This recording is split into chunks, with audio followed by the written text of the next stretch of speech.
এই কোরআনুল কারীমের সাথে যারা এ যাবৎ পর্যন্ত বিয়াদবি করেছে, যারা আলেমদের সঙ্গে বিয়াদবি করেছে, তারা কি জমিনে টিকে থাকতে পেরেছে?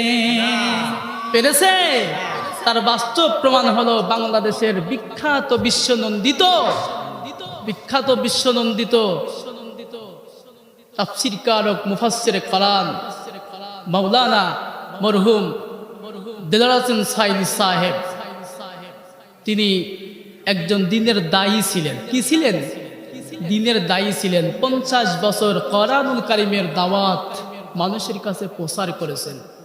একটা মাত্র অপরাধ, আল্লাহর জমিনে আল্লাহর দ্বীনকে প্রতিষ্ঠিত করার সংগ্রামে নেমেছিল, যার কারণে জালেমের বাচ্চারা জেলখানায় বন্দী করে তাকে অন্যায়ভাবে ষড়যন্ত্র করে তাকে হত্যা করেছে। কথা বলেন ঠিক কিনা মুসলমান?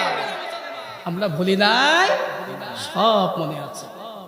আচ্ছা বলেন তো, আলেমদের সাথে বিয়াদবি করে কি কেউ টিকে থাকতে পারে? আরে নাই। আন্নাল কুওয়াতা লিল্লাহি জামিআ, সমস্ত ক্ষমতার মালিক একজন, তিনি কে?